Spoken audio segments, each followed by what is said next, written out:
was Kimberly Martin and my Saluki brother, Bart Scott, on Get Up today. I can't envision a single scenario where Matt Eberflus is going to be let go during the middle of this season or any time before the end of the season. Peggy and I talked about it quite a bit earlier in the week. I think he's got more job security than most people around the National Football League who look at this team from a national perspective understand. There is a bond that exists between the general manager and the head coach that is very, very tight. I think unless there is somewhat of a quote-unquote disaster, I don't envision a situation where the head coach is let go. Yeah, that's the out-of-town stupid stuff now. Like, again, and it sounds really, really mean to say, but it's people who aren't familiar with the story like we're familiar with. We have learned now, after we all thought Eberflus was on the hot seat after losing 14 games in a row. Yeah. I know they were going through a rebuild. After his defensive coordinator was fired for HR reasons, after his running back coach was fired for HR reasons, after, a lot of stuff happened, after, he fumbled many times in front of the media, didn't know where Chase Claypool was. Many didn't know where, DJ Moore was on the field in the red zone at one time. Remember that? There are many things. We found out Ryan Poles truly believes in him. Yes. Truly believes in him. And look, I understand the concept of Matt Eberflus has now had a couple of quarterbacks. Matt Eberflus isn't responsible for developing Caleb Williams. Matt Eberflus is responsible for what happens with Shane Waldron in charge of the offense. But ultimately, he's only had one quarterback. Right, yes. I don't know what they were even saying. That's what I mean. That's the other stuff. Like Matt Eberflus, he called him Eberflus, but Matt Eberflus has had one quarterback, and that's Justin Fields in his 2 years that he's been head coach. And he inherited. And how much of what didn't look good offensively the last couple of years was tied to Luke Getsy, who was then fired. A lot of it was. Right. So, again, Matt Eberflus at the end of the day is responsible for the entire team. But Shane Waldron's in full control of this offense. That's why I believe outside of Caleb Williams, I'll make a good case for you that Shane Waldron's the most important guy in that building, at least early in the season. I know what I'm getting from DJ. I know what I'm getting from Keenan Allen. I know what I'm getting for the vast majority of the players. Shane Waldron is in charge of developing the first overall pick of the draft. And not only that, a kid with immense talent, he's got to get him up to speed in a league where you don't just stand out there and clap, or you don't stay outside the huddle. You go in the huddle, you call plays, you come out. You're in charge of protecting yourself, and you're in charge of other things. There's a lot that will go into Caleb Williams getting adjusted from the collegiate game to the NFL game. And that's going to be on Shane Waldron to make sure that transition is as seamless as humanly possible. It's up to Shane Waldron to try to unlock all of that talent in this league against better competition. In this year's version of Most Important Bears that you do you want to include coaches in your list? Maybe I shall, because it's my list. It is. You do whatever you want. You don't have to. In the last 2 years, you've not done it. You've done players. But if you want to do coaches and put Waldron in there, put Eberflus in there, Ryan Poles could be someone in there. Every now and again, I make an exception every now and again 15, for certain things. We could do 15 and include personnel. All personnel with the Bears. Who got blamed for Justin Fields not taking that next step? He's in Vegas now. It depends who you were. Well, that's true. Right. Some blamed Justin, some blamed Getsy, some blamed. But there are Ryan Poles, who got a lot of credit for the development of C.J. Stroud early in Houston. Bob Slowick. Okay, Bobby Slowick. Right. So I mean, the quarterback is always more important than the OC. But in this situation, I think there's more pressure on. I mean, ultimately, I don't know about your job security, but I think. Look, who's more important this year than who's more important, Shane Waldron or Matt Eberflus? Yeah, because I believe you're right.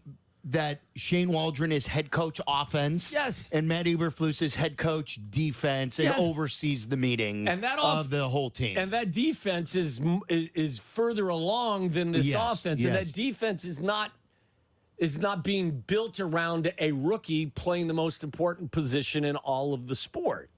So, like Shane Waldron, and he very well may be up to the task. I think he's got the most difficult, or the most, maybe not even the difficult part, because he's got a lot to work with.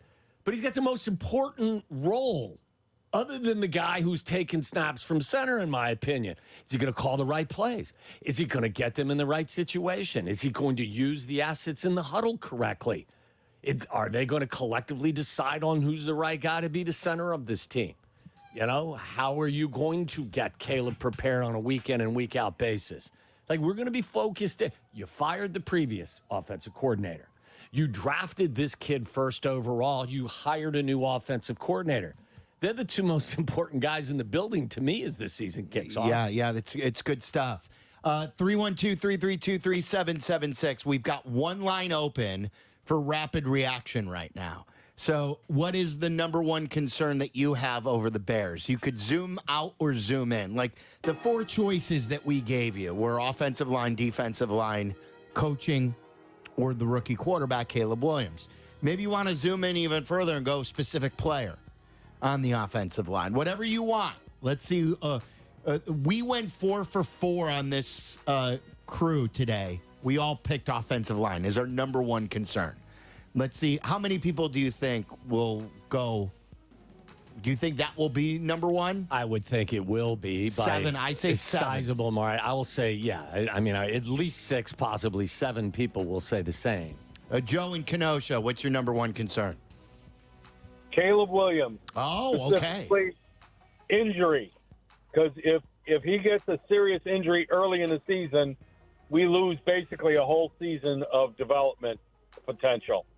So that's where my worries are primarily. He's going to have his growing pains. There's a lot of new parts on the offense, but I'm really concerned about the injury bug.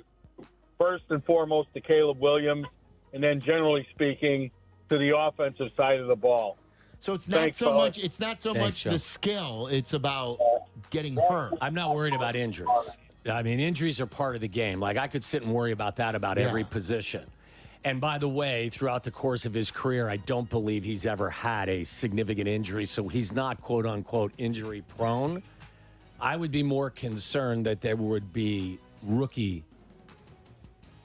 lulls or rookie issues, not injury issues. Let's go to the official scorer on that. How are we scoring that, boys? That's the quarterback, rookie quarterback. Okay. Alex in Glenview, what's your number one concern for the Bears? Hey, my number one concern is Caleb Williams, but having too high of expectation for Caleb Williams, especially considering he's a rookie. The weapons Fields had the last couple of years weren't too far off of what we have now.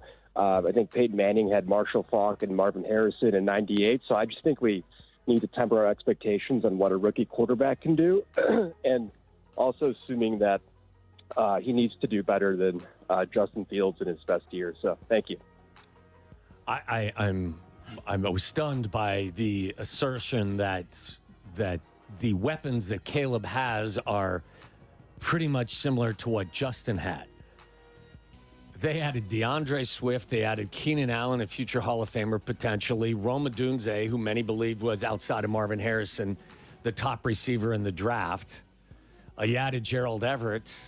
Like, they did more to upgrade their skill rooms than most teams in the National Football League. Right. They don't even compare last year's skill group and this year's skill Like group. ask the Fields fanatics who were pissed at Ryan Poles because they believe, like when you asked me the question, who did you blame for Fields not living up to what he was? It depended on who you were. That's how I responded to you. Because some of the people did blame Poles. They'll say he was set up to fail. That he was never his guy. He never truly wanted him, and that he never had the weapons now that Caleb Williams has to work with. Tom in Kenosha, you're on ESPN 1000. What's up, Tom? Hey, guys, can you hear me? Yeah, perfectly. All right, cool, because I'm on speakerphone and I'm going down the highway at the time. So I'm going to go in a different direction. I'm going to say the special teams with the new rules, because Velas can't drop back and watch the ball go over his head anymore. He's actually got to return the ball. And he's a fumbler, and even if he does catch the ball and hang on to it, we can't put our guy in bad position all the time either. So I think special teams is a concern. I'm not sure who we're going to have return to football. And with these new rules, you need somebody. Okay. Do you think we've got contrarians in the crowd? I'm baffled. Do you think it's because no one wants to go with the obvious? Like, maybe the guy's not concerned about the offensive line. Maybe he thinks it's completely solid. I'm fine with someone having a concern over the special teams or the return game, but as your number one, the topic is your number one concern. And the return game, is it? Champagne problems, boys. Kick return. The biggest issue for the Bears. Carmen he just had an accident if he's in his car. Yeah. Like, can you imagine if Velus Jones fumbled 4 returns and then was still back there? Do you think he'll make the team? I think he will because of the new kick return rules, unless he's an absolute abomination. He was one of their picks in preseason. But he's not going to live up to what they hoped he would be. He's going to be a returner. No. There's been talk of Rome returning kicks. I mean, he's got competition. Kicks? Maybe it was punts. Maybe it was just punts, not kicks. He was fielding both punts, and I think he did take back a kick return in some of the OTAs that we attended. But I'm expecting him to be a significant contributor on offense. I'm just going to focus all of his attention on being in the offensive huddle. I'm not worried about him participating in special teams. All right, so we've got 2 votes for Caleb and 1 for special teams. We're going 10 calls here. Tom in Glendale Heights, what's your number one concern? All right, guys, so this will not be popular, but my question is, was drafting Rome Odunze a mistake? Because, as you guys talked about, we should have added to the offensive line. I'll even take it a step further. During the draft, when Penix gets taken off the board, I stood up because that was crazy. The draft was in chaos. Did we miss an opportunity to trade back? Here's a would you rather. Would you rather have traded back, picked up another pick, taken the left tackle out of Penn State, and because you have another pick, you took a center? So would you rather have a left tackle and a center or Rome Odunze? And that's nothing against Rome Odunze. Yeah, he's part of us now. I wish him nothing but the best, but build the offensive line first. If the Bears had taken offensive linemen the entire draft after Caleb, I would have been fine with it. That's how you build the team. Hey, Tom, that's fair. That is totally fair from my perspective. Would I have still taken Rome? I would have, but your suggestion is a good one. I think is a very valid one. That look, in a lot of ways, they have built this team in reverse order. They've reverse engineered it, whether it be them in the secondary or them with the receiving room. But I say that, but they did draft 2 defensive tackles in the 2nd and 3rd round. Sure. So and then again, like you said to me when we were talking about why they didn't draft a wide receiver in their first draft, he trusted the board. Absolutely. He played his board. So they had Rome Odunze as their 2nd-ranked prospect. Yeah. So I have no problem with what they did. You can go with need, or their 2nd-ranked prospect fell to 9. And they wanted to trade up for him. So when he was there at 9, they were doing cartwheels over grabbing Rome. It was just fait accompli at that point. I'm with you, and I would have done it as well. But if we get to, the 4th, 5th, 6th week of the season and their offensive line is struggling, and Braxton Jones hasn't taken that step, and the center position is still in flux, if Rome looks good, then again, you could still hit those things without saying it should have come at the expense of Rome Odunze. Correct. Yes, I understand that, but with my concern on the offensive line, had they gone in the other direction, I wouldn't have been pitching a fit. Mitch in Naperville, you're on ESPN 1000. What's up, Mitch? What's up, Kings? I got to hit you with some truth serum. My number one concern for the Bears season, wide receiver. Only one ball to share. Look at these receivers, Odunze, Allen, Moore. They've always been the top dog. How are they going to act when someone's got to step up and be the alpha? That's what I want to know, boys. Boy, I can't wait to see. I can't wait. I can't wait to have those issues. What'd you say? Champagne problems, Miller? Is that what you Champagne said earlier? problems. Yeah, I mean, like That is something to do a good Courtney Cronin feature on, and say, hey guys, how are you going to work all this out? But as the number one concern, That's like what the Texans are worried about. Well, that's because they've got somebody in Stephon Diggs whose behavior would lead you to believe that may be an issue that they have to at the very least deal with. DJ Moore, I get nothing but professionalism and maturity from him. Keenan Allen has been in this business for better than 10 years. And Rome Odunze is he's equal a pup. parts. He oozes Right, but professionalism. Yes, he's equal parts talent and maturity, and he's a rookie. Yes. So that's I'm what not I worried love about where they that. all, and I love where they all are in their career. Like, it makes sense. They're not three guys in their prime who are demanding the ball. Right. I will say the biggest concern could be Keenan Allen if you get, if they're having success, but he's not getting as much of he's the in a ball contract because year. DJ Moore and Odunze are both producing. I mean, you could be concerned that he would be a little disgruntled, but ultimately that the team will be playing well if that's the case. Right. And then if you're playing well, who the hell cares? Not even that, but let's take a little quick deeper dive into this. Keenan Allen, what does a young quarterback need as much as anything? A veteran who's going to be exactly where he needs to be in crunch time. That's why they traded for him. Yes, For that to reason. help bring the young quarterback along. The guy who can sit in the zone, find the open spaces, and Yes. just let Caleb just put it right there for him. Yes. Wow, we have not had.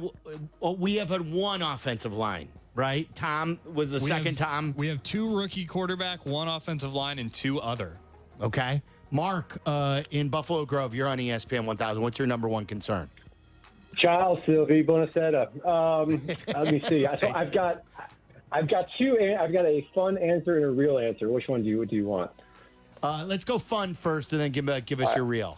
Okay. The fun answer is the biggest concern next year is getting playoff tickets for the Bears home game. Nice, I like that. That's a big concern. But the real answer would be coaching for sure. I think we all realize that there's a lot more talent on this team than there has been in the last few years. And coaching will be the absolute difference in us going to playoffs and not going to playoffs. And there's a lot of question marks still on Eberflus. And this will be, I think, the year we realize he either is someone we can have for the future or he is a mistake and we need to make a change. Arrivederci.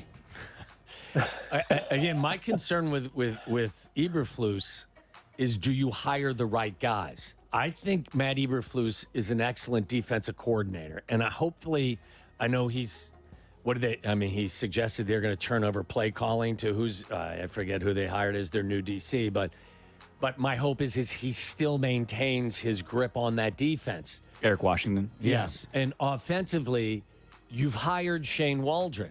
If Shane Waldron, who's been in this league and done this job before at a pretty good level and has, the pedigree coming from the Shanahan tree, if he does his job well, Caleb Williams should develop, and that segue from college to the NFL should be smooth.